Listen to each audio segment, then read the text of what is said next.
are you actually ready to find like a long-term life partner or a husband or somebody that's there? Or are you just needing some validation or attention? Because there are very different places to be. Neither is right or wrong. So there's no judgment.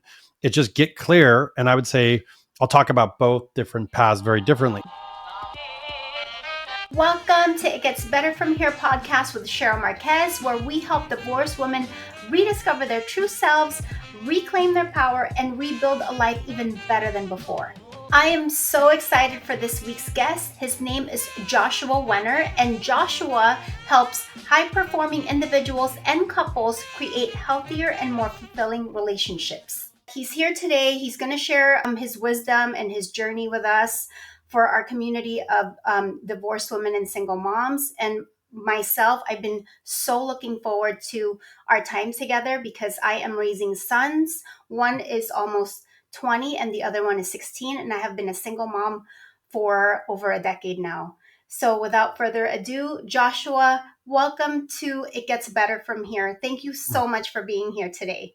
Thank you so much for having me, Sherille. I really appreciate that.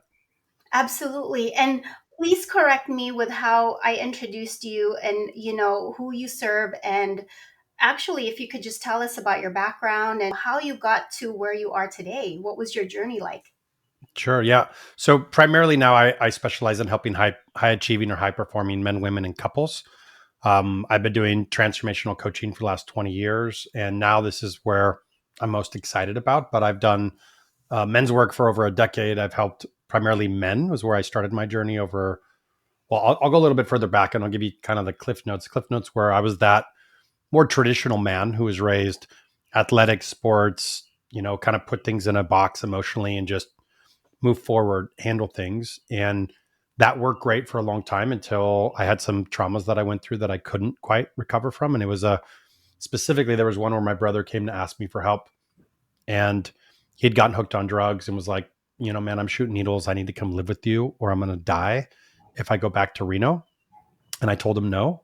And 3 days later, he died of a drug overdose. And that kind of thrust me on a journey. And at the time, I did what I'd been trained to do. So I put it in a box. I flew home and led the service, took care of my family, came back and just started to go to work on this company I had. And as soon as we got to a level of success, 2008 hit. And I came home one day to find my business partner ran off with my girlfriend at the time.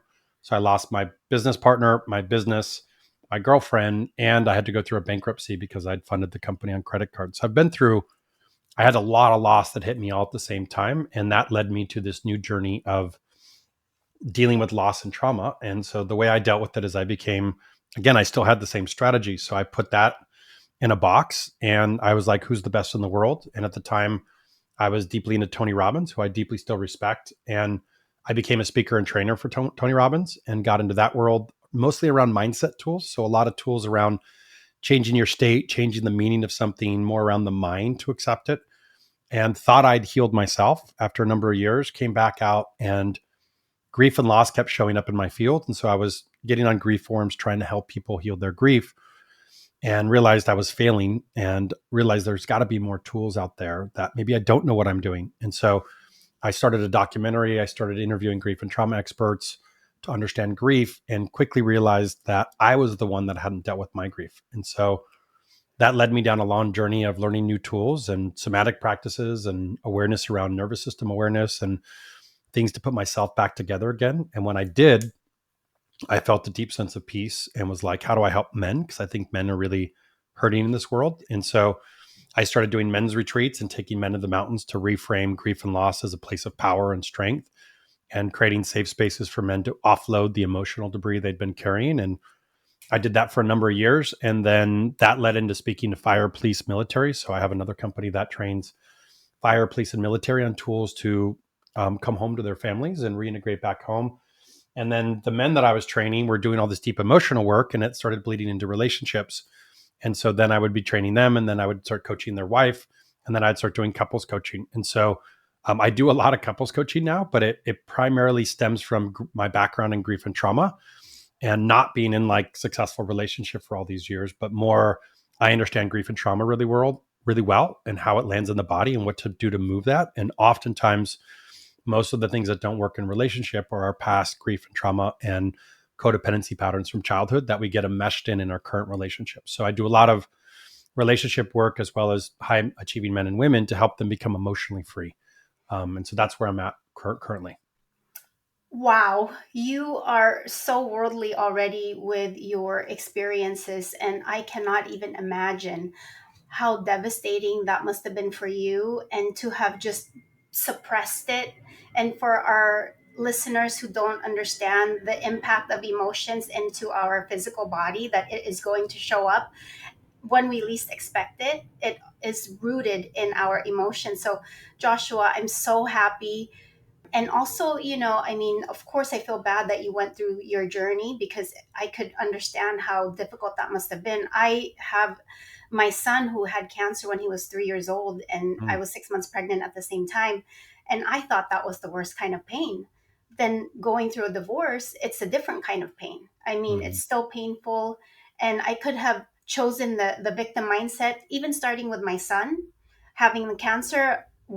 No one in my family has ever experienced anything like that. And having a young child, and I'm such a hands-on mom, we love children in my family. It was very, very traumatic, and I experienced PTSD for quite some time, and then I got hit with the divorce too. So I'm just so thankful that you are sharing your gifts, because like I was saying, I have been studying your profile, and just even the commercial or your introduction, that the video that you have, we're going to leave every information you have on our show notes here, so they can find you. But I was very moved by what you're doing, and also, the trauma that it's like the service, the people that's out there serving our country, and like the policemen, I mean, and men in general.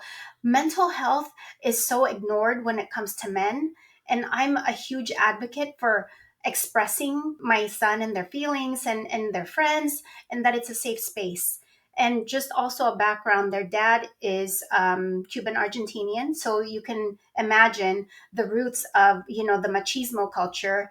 And definitely don't cry, don't show emotions. So that's what I've been dealing with, and I'd love to just have a conversation with you as to how best we can serve our young people, and also what we can do as single moms that has sons, or what can we do to ensure that they have a chance at thriving after divorce.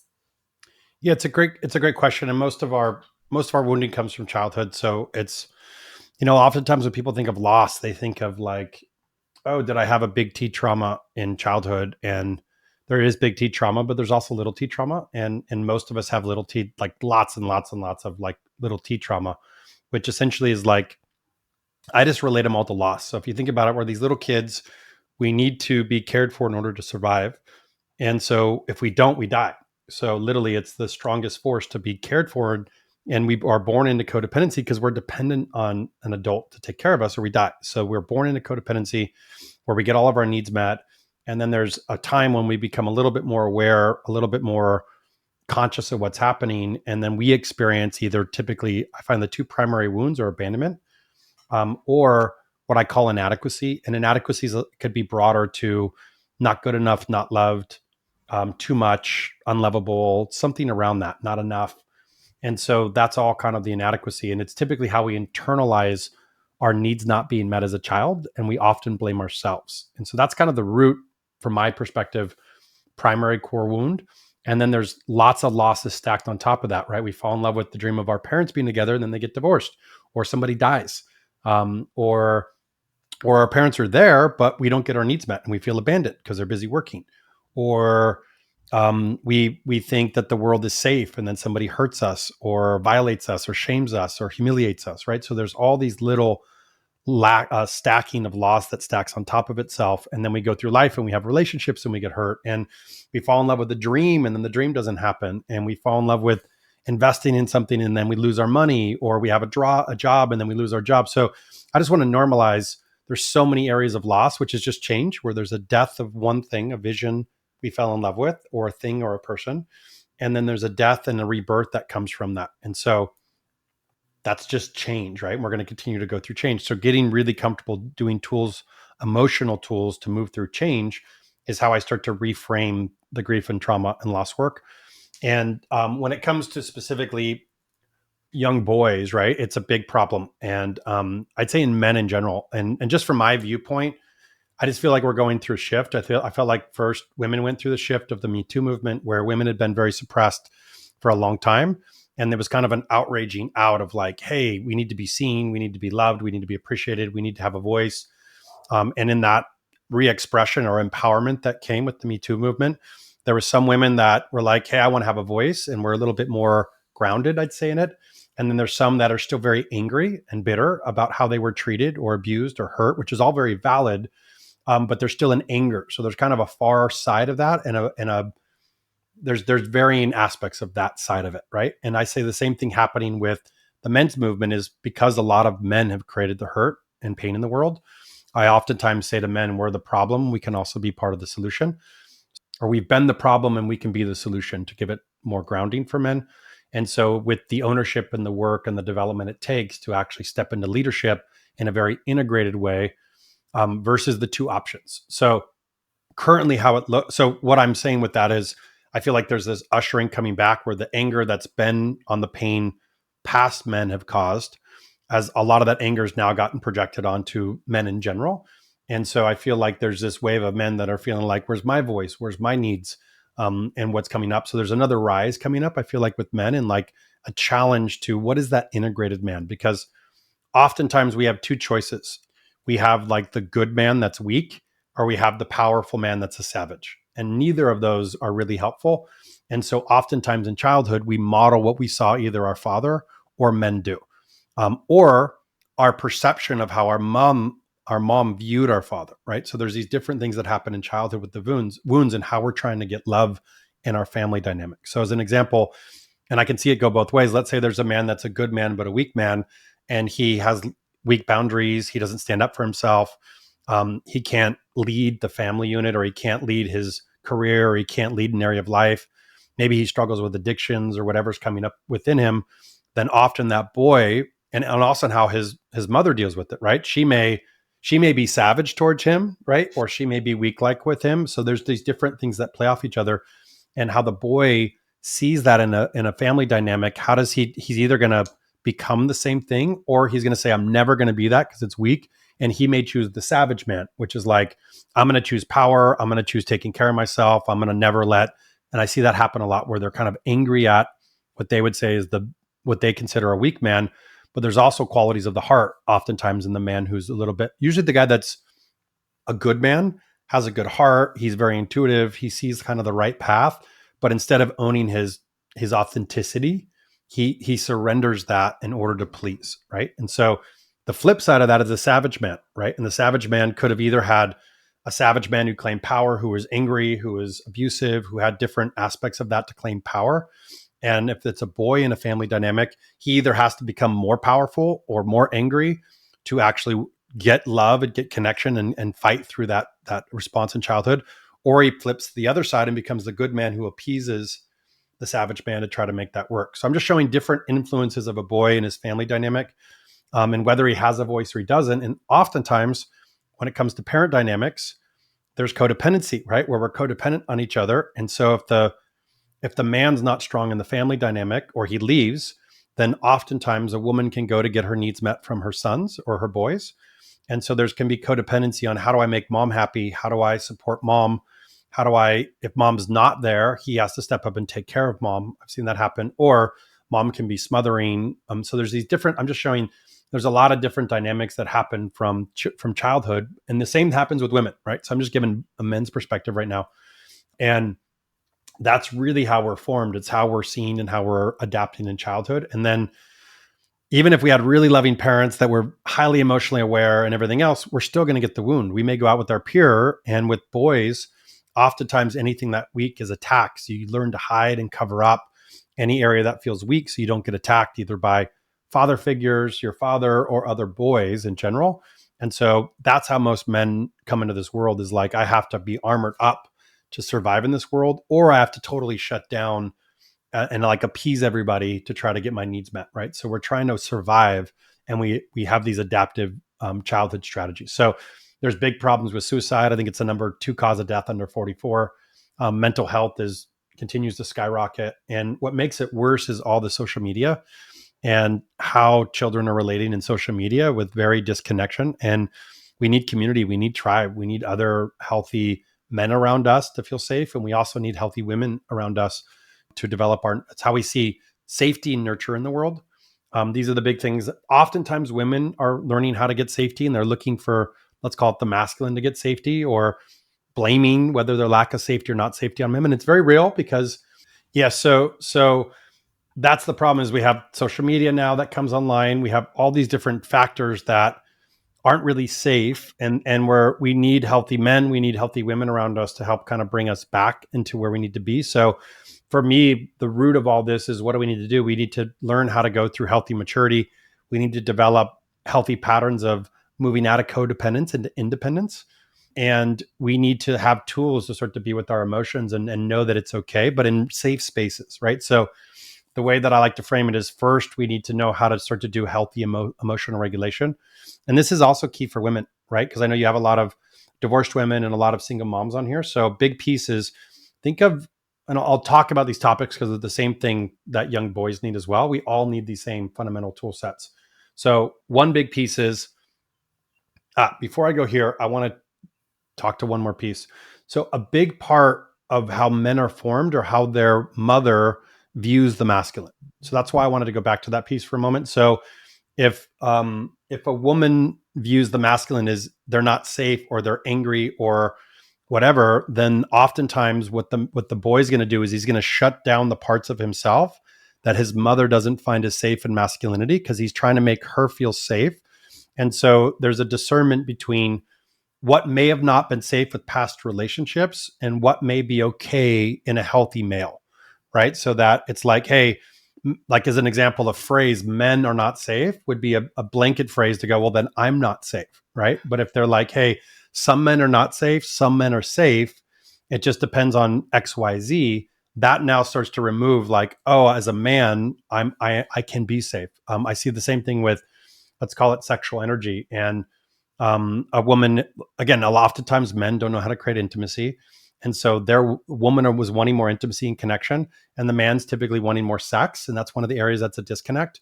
So oftentimes they may see a woman dismiss sexual advances, let's call it. And so the key is to say, that doesn't mean his sexual energy is wrong. That doesn't mean parts of him are wrong, because he's modeling what he's seen in the family unit. So I think the awareness to say, hey, if you're a mother, you're modeling how you move through the world to your son or to your boys. And so how do you just be hyper aware? It's not just about you, but it's also about what you're modeling. The same comes with self-respect. The same comes with boundaries. The same comes with self-love. So in general, these will all tie into what are some of the tools and practices we need to do to start to model that. And as we start to model that, that gives permission. So it's a big piece of, the boys are imprinting from the mom. And it also comes to, what type of man are you choosing, right? Mm-hmm. Because the type of man that you're choosing is giving him, he's showing what you want or what you don't want. And it's kind of modeling what that looks like. So it is really important of viewpoints towards men. When you're upset about something, dismissing it from, this is how men are, or creating more awareness on, it's not men, it's this type of man. And there are healthy types of man, but there are some healthy types. This was an unhealthy type of man. And I'm learning who I'm choosing, or how to have more boundaries, versus blaming them. And I loved how you said that earlier, like, oh, I'm not a victim to this. I'm continually healing and getting better and having better choices and choosing better men and having stronger boundaries, versus they're the problem. Because if it's they're the problem, the boys are going to go, then I don't want to be the problem. So if that's a savage man, I'm going to shut down the parts of me that could be savage, and I'm going to become a pleaser, right? Or the flip side, if they think somebody's weak, they're going to become the strong, who they believe is savage man, and not want to be that pleaser guy. So we really have to be highly aware of, to me, it's integration. The integrated man is a good man. He's very intuitive. He can lead and have purpose in where he's going. He can create safety in a dynamic. He can be emotionally attuned. The distinction of integration is he's authentic. Authentic means he can say no. He can speak his truth. He can set boundaries in place. If the whole room's going this way, he can go this way. So he's not some dimming his light to make others feel good. He's a good man that sees what needs to be done and he's willing to be authentic. That's the distinguishing between good man, savage man, and integrated man. To me, an integrated man is good, loving, kind, caring, and he's powerful because he's authentic. He's not powerful because he tries to take power from people. So that's kind of the distinguishing piece there.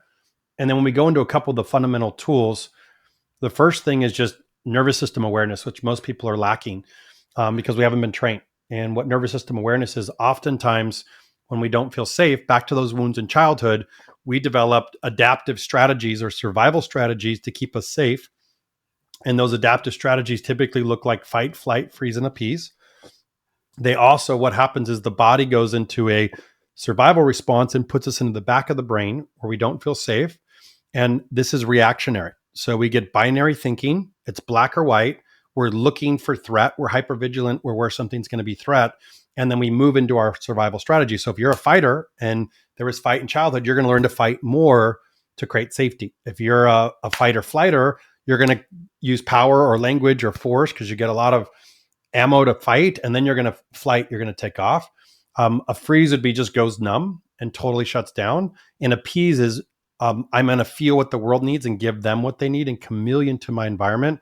So again, they're just adaptive strategies to how we learn to survive in childhood. So when this shows out, oftentimes in relationships, like a woman in relationship with a man is going to bring out survival mechanisms when we don't feel safe. And so when that happens, we're going to move into fight, flight, freeze, appease, and we're both going to do that. And we're not going to be able to have connection in those moments because we're both in reactive survival parts, which basically means we have this armor on. So first fundamental tools is really developing awareness around the nervous system to realize, when am I in a reactive survival state? And what can I do to move into the front of my brain, which is compassion, empathy, and rational thinking? And what this does is this calms me back down, gets me back into safety, and allows me to think clearly of like what is happening in the situation so I can solve it. So as an example, moms are busy. You're trying to, especially if you're a single mom, you're trying to handle your life. You're trying to take care of your kid. You may be dating, like you have all these different stressors on you. So for me, you have to be doing things to take care of your nervous system every day as a priority. No different than before I had a child, I couldn't think about how to take care of a child, and then I just find a way. It's got to be the same way. Like I have to take care of my nervous system. Otherwise, I'm going to be running around hypervigilant. I'm going to be running around hyper stressed in a reactive state, and I'm going to be in like think of it as like a tight nervous system. I'm going to be sharp with my language, and I'm going to be protecting myself with armor. And so I'm modeling that. And oftentimes we lack self care, self nurture, some of the core pieces that we often need as little boys to see modeled as well, because we usually see that more from the mom than the dad. Is we usually see like safety a little bit more from the father, but we can see it from the mother as well. But then there's also the nurture. The nurture is like, how do you take care of yourself? How do you be gentle with yourself? How do you be loving with yourself? And if you're dysregulated, going all the time, we're going to dismiss those parts of us. So it's really important that we're first learning emotional regulation and that component. That is so amazing, Joshua. There's so much there that I can, we can have, gosh, 20 podcasts, and I'm not even going to begin to scratch the surface because there's so much that you said about. I love how you described it as an integration because, we have on the one hand, like two sides of the spectrum when it comes to, we have one that's overly masculine, toxic masculinity, and then we have one what's coming up in my head right now is a beta. That's another term that they call like the man that's weaker, I guess, per se. And to have an integrated man, I associate that with the world, an evolved man that has that grounded masculine but yet can be soft, authentic, vulnerable at the same time because of the trauma that we all have from childhood, and our parents, our caretakers doing the best that they can with what they know. How can one begin to even be aware that they are showing up a certain way? And for me, I always talk about self-awareness is key, because you don't even know if you are doing the fight, flight, or freeze tactics. You don't know that, because if you don't know yourself, you think you're just being you. I just want to interrupt this video real quick to talk about something that is really important and super exciting, which is my upcoming workshop, Biohacking Your Best Life After Divorce. I am going to be teaching you how to heal the hurt, how to get unstuck, how to rediscover your true self and rebuild a life even better than before. I am going to be using concepts that blends science, spirituality, alternative healing modalities, and a lot of personal experience, because believe me, I have made a lot of mistakes, and I do not need you making the same mistakes, because that's what the workshop is for. So make sure to join me. All of the information is going to be in the show notes for my upcoming workshop, Biohacking Your Best Life After Divorce. So, how can someone even begin to have that process of self awareness to where they can tell themselves, wait a second, I need to change things up? Yeah, so great question. And I'd say that's what emotional regulation does. So what emotional regulation does is it takes you from back here, which is reactive, which is unawareness, unconscious, to presence, which is I can now choose how to respond because I'm seeing what's happening in the moment. So if we can get to this part of our brain, and there's 5 primary ways to do it. There's a bunch more, but if anybody wants to go deeper, they can research the nervous system, they can research the vagus nerve, and really what we're doing is what I call it's healthy regulation. And so we're moving from an activated state to a regulated state. So the 5 primary ways to do it. The first one is breath. And there's a very specific type of breath where you're breathing out longer than you breathe in. So for example, you'd breathe in for a count of 4, and then you'd breathe out for a count of 6. So it's longer exhales. The key is you have to do this for 6 minutes to get regulated. So it's 6 minutes of that breath work. And what I find is most people are stressed day in and day out, 7 days a week. So it's not, most of the times it's taught like as an SOS to notice when you're dysregulated and do it. The way I teach it is it has to be done twice a day. And then when there's an SOS. So if you're not doing it twice a day, you're already dysregulated before you start your day. And then when you come home at night. So you really have to start to do the nervous system work to start to become aware of what's actually happening. So think of that as the foundational piece. Once you start to become present, then you're going to notice I got all this, like what's going on for me. So the big picture here is we typically, especially women, because I work with a lot of women now, oftentimes, and men do this too, but we typically go to our heads and we look for something in our environment that's not making us feel safe. So oftentimes it comes from a safety, could be nurture too, but I find with women, there's more of a safety. And so it's like this, I'm not feeling good or I'm not feeling safe. This thing is what's doing it. The key is when you notice that, getting regulated and then saying, what's going on with me?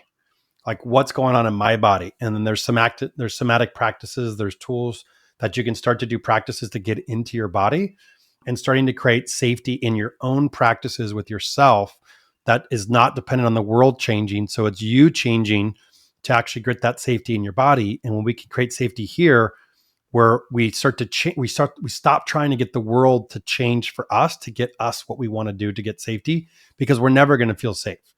Is because it comes from our own lack of safety. So, and those are driven by the primary wounds. So as an example, at some core level, I don't feel if I have an abandonment wound, then anything's going to trigger me that unconsciously triggers the back of my survival brain. This may not be safe, and it's going to throw me into a reactionary state. And so if I can get present, I can go, what's going on with me? Oh, I'm talking to a man. He's not consistent. I'm now dysregulated because I didn't feel his consistency. I'm wanting to blame him, but let me stop and feel the abandonment that's coming up in me and learn to be with that abandonment wound. Because if I'm allowing myself, if this isn't safe for me, and let's say that's a boundary that I need safety in my communication, but I keep choosing to be in a dynamic where I'm not getting safety, that's on me. And what we typically do is if I'm dysregulated, I'm trying to get them to change, but I'm not setting a boundary for myself. So I'm choosing to be in this dynamic and I'm choosing to be in the situation that I'm not getting safety and I'm trying to get them to change. Where we need to go is how do I get safety in myself? How do I learn what my boundaries and needs are? And how do I start to lovingly communicate my boundaries and needs? And if somebody's not willing to meet me there, I don't stay in those relationships. So it's a back end approach. I oftentimes see both men and women where they're blaming their partners to get their needs met, which is codependency. And that's why we kind of we go from nervous system regulation to somatic tools to get our sovereignty, I'll call it. We move out of codependence into independence to move into interdependence, is how we move through codependency. And what that looks like is, think of the motto of codependence as, I'm doing this for you in order to get this for me. So there's a bridge. We're not saying I'm doing this out of love. I'm doing this to get. And then if I'm not getting my needs met, then I need you to do something different, or I'm going to pull back what I'm giving in order to get. Independence is, I got me and you got you, which means I can regulate myself. I can get safety in myself. I can get nurture in myself, and you can get these in you. Interdependence is, what would love do? It's like, if I can take care of my needs and I see this as a need and I can give this without dimming my light, then I'm happy to give it. And I don't care if I get anything back. And when two partners can start practicing that type of love, that's when things get really good, is because we're filling each other up. And if we can't, if there's a moment somebody has a need met, you're like, oh, I can't meet this without dimming my light. We don't need to dismiss ourselves and our own needs to meet theirs, because we trust they can meet their own needs. And I'll give you one example. Imagine I had a couple I was coaching where, when they did the deep needs and boundaries work, like, she's an introvert. She likes to be at home, and that's where she gets safety a lot. He likes to be out and about. He's very extroverted. So one of the areas they did not align with is where, like, introverted, extroverted. And so, because they've done a lot of deep work to be with each of their own needs, there's times where before he was staying home a lot and sacrificing his need and then building resentment towards his partner, or she would be out, not wanting to be out, and then getting resentment towards him, because though they were sacrificing their own needs to try to meet each other's, but neither of them was happy. And then they were resenting each other. Where they've moved to is, they both spend time in the spaces that filled their buckets up. And then there's moments when they're sad, like he's out and about with friends or in community, and he's like, I really wish my partner was here, but I know she's getting her need met and she feels safe. And so I can be happy for her. And I have tools to be with the sadness that comes up, or different emotions that comes up, knowing that I'm honoring my partner, but still meeting my own need, and vice versa for her, right? She could be at home going, I want my partner to be here with me, but I know he's filling up his bucket. And when he comes back, he has more to give because he's full. And I get to be safe in my own environment, and I have tools to be with my own sadness or grief that may come up. So that's where we're moving to, is how do we take a lot more sovereignty and move out of the victim or the blame or the villain? We move into villain, victim, savior, often dynamic. So that translates into our children, because they're getting to see how we're modeling, oh, this is healthy boundaries. Oh, when mom's upset, she's taking a moment to get regulated, and I see her different. So, oh, now we're breathing together. Now we're upset at home, and she says, hey, let's stop and take a breath together. Oh, I'm a little dysregulated. Let's stop and take a breath. Or I'm upset and reacting, and she's like, hey, let's take a moment and take a breath together. And then we're getting regulated together. We're starting to see her take some ownership, and then I can start to take some ownership, like, hey, what's going on with me? And so we're modeling that. And if something's not serving me, then I set healthy boundaries. And if we're not able to find alignment in that, then I'm okay leaving, right? And that's what starts to model, like, oh, I can have sovereignty as a boy. I can start to navigate through the world. I can regulate myself. I can feel my emotions, and that would be the somatic practices. And the key there is creating a safe place to feel. Like, from my viewpoint, I'm not just out and about and somebody upsets me and I'm going to go into crying, or I'm going to go into bawling, or I'm going to go into, like, total open with my emotions. But what I can do is have the self-awareness to go, something hurt me. Let me create a safe space at home or somewhere where I feel safe, and let me feel these emotions, knowing that my emotions are valid, in a safe container, so that I can come back into wholeness. I love this, what you're saying, Joshua, because, when there's so much here, like, I was just saying, because let me just go back to the divorced women. I am around and I've helped a lot of women who still, they're in the healing process, they're in the healing journey. And I tell them that you have to really get to know who you are. You have to fall in love with your life and yourself first before you even step out there. Because who you attract is the same energy that you are putting out there. And what's worse is that you're going to, bring that person, that same energy, whoever the influence is going to be around your children. And so I just would love to hear your thoughts on what us moms, single moms, if they're ready to, let's say, go out there and date or look for the, I'm hearing too much there's no good men out there. That's not true. I've been with my boyfriend for 4 years. He is still, of course, we all have healing to do, but is really actively doing the work. He is integrated, he's evolved and healing the past trauma. He's a great influence for my boys. And I was very, very discerning when, I got to that place where I'm not bringing anyone around. Like he and I have been friends for over 20 years. It still took me over a year to gradually introduce him as a friend, and then, oh, we're dating. So it's so important. I'm so passionate about this topic. What can you tell the moms out there, the divorced women, that they're single moms and they're ready to go out and date? And we have to break the stigma that there are no good guys out there, because just because I was cheated on doesn't mean that every man is like that. And I take personal responsibility for what I did and how I showed up. I was too masculine, and there's X, Y, and Z things that I could have done differently, but I'm not going to do that. But I do take personal responsibility, and I heard you say that a lot in the different explanations that you were going through, that we have to be self-aware, we have to take personal responsibility. And truly, that's where a lot of this starts, is being self-aware and personally responsible. What can you tell our community that is ready to go out there and look for their person? Yeah, I would say first do some self awareness. Are you actually ready to find like a long term life partner or a husband or somebody that's there? Or are you just needing some validation or attention? Because there are very different places to be. Neither is right or wrong. So there's no judgment. And I would say I'll talk about both different paths very differently. So if you're wanting connection, validation, but you're not quite ready for, like, let's say, partner, then it's a very different path. Like you could do other things like dance. Like you could find other things that still allow you to be in your power, like dance, like partner dance.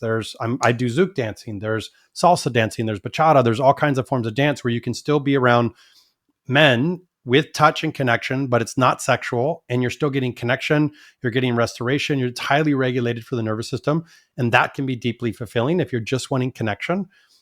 Other areas to do it is, are you could be more like, there's tantra and there's all kinds of different things if you want to start to explore more the sectional, but you're not quite ready to like be in partnership. So I'd say first, get clear with where you're at, so you're choosing clearly and own it, right? So if I'm in this space, then engage in that space and be very clear with where you're at and where you're looking for. And that just provides the clarity, so you're not seeing things blindly, right? And again, am I just needing connection? Am I wanting some validation? Or am I wanting to, like, I had to do a lot of sexual exploration because I was very shut down. So I had to create a safe container to go, who am I sexually? I shut down those parts of me. When I did a lot of my backtracking, that's how I know one of those patterns is I was raised seeing my parents, where my dad would advance my mom, and they're together 58 years, so long times, but she would slap his hand away. So I made my sexual energy wrong. So in relationships, I would like shut that part down and just be this good boy pleaser, that when I was doing deeper work, I'm like, that's not who I am. But when I'm single, I'm this guy. When I'm in a relationship, I'm this guy. And these are different parts of me. So why do I have shame around my sexual sides? So I had to create a safe place for me to go explore that. Right. So I still, that can be a valid point that people have to go through if they're needing to re-explore that, but create a safe container for yourself. Do it with integrity. Do it with a lot of awareness. And I only had good experiences when I was learning who I was, and I did it with really conscious, healthy, aware partners that I was exploring. So I think there's a place for that if people are in that space, but it's, most people don't want to own it. I find is where the challenge. And so I had to heal the shame there, so I didn't have shame anymore around my sexual desires and fantasies and who I was. And I had to heal my porn addiction. And so I was hiding who I was in relationship and then getting it through porn because it was a part that I was shameful about. And in order to be in a healthy relationship, I needed to figure out, who am I, so I could be authentic in that expression with the potential partner instead of hiding those parts of me. So I feel like there's a healthy place to do it. But again, now that I know it, there's tantra, there's a bunch of other places besides just exploring with partners. And there's people that are just wanting to explore and learn. But if you ask a lot of questions up front before just meeting people or going on random things, you get to find out who's safe, who's attuned, who has similar curiosities. Like, if you're in that space, spend a lot of time asking questions, spend a lot of time feeling it if somebody feels safe, spend a lot of time talking about boundaries so that you can engage in a really safe way and have a good experience. And then if you're actually wanting to date and looking for like an actual healthy partner, I would say go really slow. Like go really slow, take your time, get clear on what does your alignment look like. So for me, there's alignment, there's compatibility, and there's chemistry. So what do those areas look like? Like what are your parent views on parenting? What are your views on finances? What are your views on um, God, religion, source? What are your views on? So to me, the big values are like those value sets.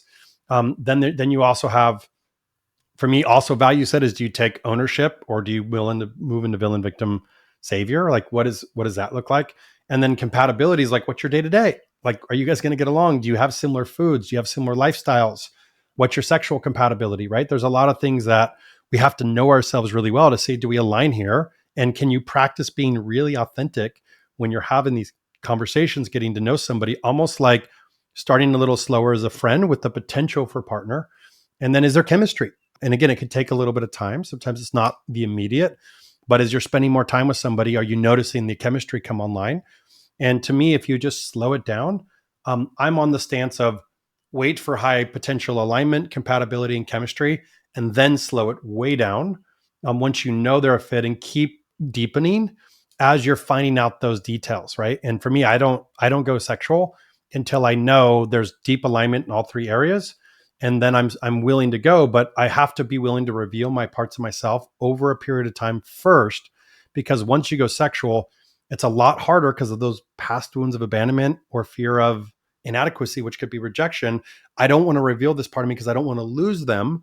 But if you don't reveal that part of you, it's going to come out later and it's going to be a point that doesn't work. So if you're actually dating for a healthy relationship, then you need to take your time and you need to know yourself. If you don't know yourself, then I would say come over here and spend more time either solo, working on the parts of yourself, or doing work on yourself to figure it out, or solo exploring what are my values? What does my alignment look like? What does my compatibility look like? What does my chemistry need to look like? And once you're cleared, then you're ready to start to go for dating. So for me, that's kind of how I look at the two spaces. Like I'm either ready to start dating or I'm working on myself to move towards dating. That's a great, I mean, honestly, a really great starting point. And I just really hope that, you guys can hear what Joshua is saying, because who you take home, your kids don't have a choice. You're choosing for them. So just know that if you are a single parent, you are actively making a decision for your entire unit, whether you have one child, two, three, it doesn't matter. But please be very discerning and listen to the advice that Joshua is giving, because that is how you can attract your healthy relationships. Like, what are you really in it for? And do you even really know yourself? So there's other ways, like he was saying, that you can fulfill those the I guess the void that you're feeling. But again, it starts with being very honest with yourself. And Joshua, I'm so grateful for all the wisdom that you have just imparted here today. And before we start wrapping up, I always like to ask my guests two questions. I love metaphysics, so I put everybody in a time machine. So we're in a time machine. If you could go back in time, what is the one thing you would do differently? If I could go back in time, I'd say two things. One, I would have started saving earlier and like knowing how to kind of invest earlier. Two, I would have taken a longer term approach. Like oftentimes I was swinging for the fence and trying to have this big exit or something to happen immediately, and I'd work way too hard to try to have it. I would have just said slow, steady. How do I achieve this over 3 years or 5 years or 10 years? Because I would have been in a very different trajectory versus the jump, go all in and then burn out, jump, go all in and then burn out approach. So I would have taken a longer approach to how I look at my career, how I look at things in life. That's great. The hustle culture is so prevalent, and I'm a recovering a part of the hustle culture. And in fact, I fainted just 2 weeks ago because with all the things that you were saying about, regulating yourself and, with the busy and distracted. I mean, I'm also a solopreneur, right? I mean, with my business. And so I'm not just a single mom, I'm a solopreneur and wearing so many hats. And 2 weeks ago, I had a fainting spell. We were at a Dodger game, and what triggered I was claustrophobic. But long story short, I didn't eat, and I was also dehydrated. And by the time I was trying to keep it together, I was with a group of friends. By the time I got to say the words, "I'm really dizzy," I had already fallen back and hit my head on the concrete. And all I could think about after that is I cannot be irresponsible because I'm the world to my children. Mm. So that was a huge wake up call. So if anyone there right now is listening, please, this is your invitation to, like what Joshua and I are saying, take that time for yourself and do the self-care. Not only are your kids modeling your behavior, but you also need to be there for them, because no one's going to take care of them better than you. And so with that being said, Joshua, last question in our time machine: what is the one thing you would tell your younger self if you could go back in time? I would more build up who I was. So I'd probably say like you're worthy and you're valuable. That's beautiful. That's beautiful. And with that being said, guys, I want to thank Joshua again, because what he's given us is so much. And I'm going to have to re listen to this and apply it in my own life, even though I actively work on myself and I'm so aware. But he just gave us so much value, so much gold. And I thank you so much, Mm. Joshua.